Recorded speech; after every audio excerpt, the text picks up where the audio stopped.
काढला होता आपल्याला पण माहित आहे. तू म्हातारा झाला का, तुला अजून निवडणुका लढवायला कालावधी आहे, असं पण ते त्यांचे बंधू बोललेले होते. पण आता माझा त्यांच्याबद्दलचा तो यवा दावा होता तो संपलेला आहे. मतदारांचा विश्वास, मतदारांची असलेली त्या उमेदवाराबद्दलची नाराजी आणि माझे प्रामाणिक अहोरात्र झटणारे कार्यकर्ते.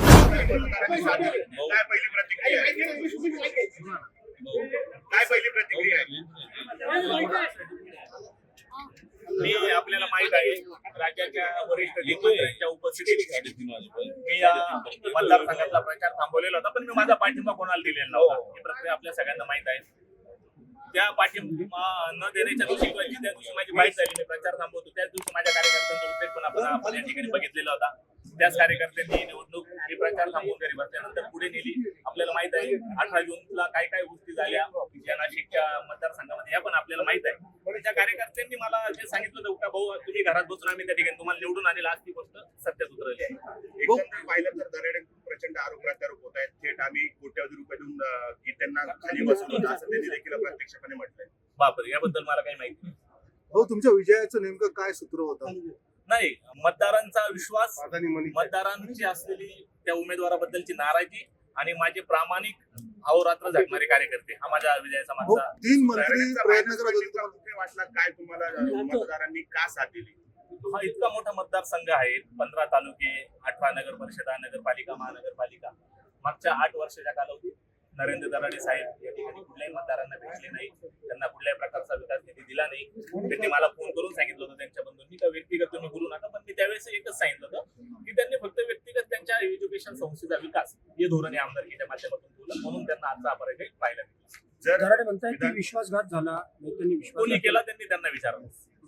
तुमची पुढची भूमिका मी काय तर असेल? उमेदवार होतो अपक्ष, त्याच्यामुळे माझा विश्वासघात करण्याचा काही प्रश्न येत नाही. तुमची पुढची भूमिका काय असेल? शिवसेना नाही, आता कार्यकर्त्यांशी चर्चा केल्यानंतर ज्या कार्यकर्त्यांनी मला घरात बसून निवडून आणलं हा अधिकार त्या कार्यकर्त्यांचा. उदय सामंतांनी अशी भूमिका काल धाराशिवचे खासदार ओमराजे निंबाळकरांनी घेतली होती. कार्यकर्त्यांशी बोलल्यानंतर मी निर्णय घेईन. धाराशिव पॅटर्न आपण नाशिकमध्ये राबवताय का? नाही, असं काही नसतं धाराशिव पॅटर्न वगैरे नाही, पण कार्यकर्त्यांचा त्या नेत्यावर अधिकार असतो आणि कार्यकर्त्यांचं ऐकलं पाहिजे तर तो नेता कायम यशस्वी होतो. तुम्ही गिरीश उदय महाजन सामंत एकनाथ शिंदेशी विजय झाल्यानंतर काही बोलणं नाही झालं नाही नाही, मी आतमध्ये आहे, आतमध्ये मोबाईल अलाउड नाही, त्यामुळे माझं कोणाशी बोलणं झालेलं नाही. गिरीश महाजनांची भेट विमानात तुम्ही घेणार आपल्याला का? ओझरच्या आज तर मी फक्त माझ्या कार्यकर्त्यांसोबत आनंदोत्सव करणार, माझं उद्या बघू काय करतात. बाहेर विमान उभं आहे. विमान पाठवले अशी देखील चर्चा आहे. तसं असेल तर आपण तात्काळ मुंबईला जाऊन एकनाथ शिंदेची भेट घेणार का? मला काही याबद्दल कल्पना नाही. पण तुमचे समर्थक सांगता की विमान आलेलं आणि तुम्ही भेट घेणार. मला माहित नाही, या चर्चा बाहेर वाउटआउट पण असू शकते, तुम्ही खात्री करा. एकनाथ शिंदेची भेट घेणार का? सर, निरोप आला तर भेट घेणार का?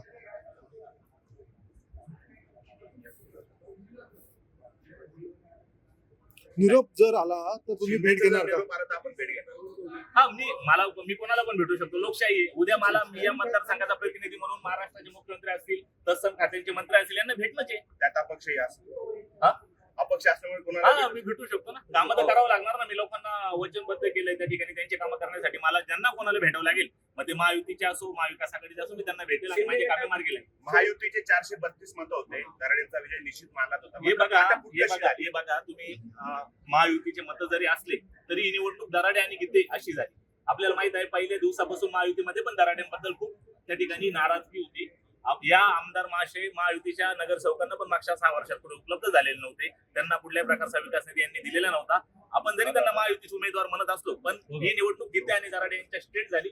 आणि त्यात आता मला महाविकास आघाडी, मी पहिले सांगितलं का मला मालेगावचे असले पैसे, आपले मालेगावचे माझे आमदार इस्लाम पार्टी त्यांचे मतं आणि महाविकास आघाडीचे मतं यांनी पहिल्यापासून त्यांची भूमिका माझ्या मागे स्पष्ट ठेवली. त्याच्यामुळे मला ताकद आली आणि नंतर माझ्या कार्यकर्त्यांनी मला घरात बसून केलेला प्रचार या विजयामागचं गणित आहे. खरं तर या जागेवर आमदार म्हणून गणेश गीते हे दावेदार होते. 100% हा विजय, ही जागा गणेश भाऊंचीच होती आणि महायुतीमध्ये ही जागा भारतीय जनता पार्टीने खेचून आणायला पाहिजे होती.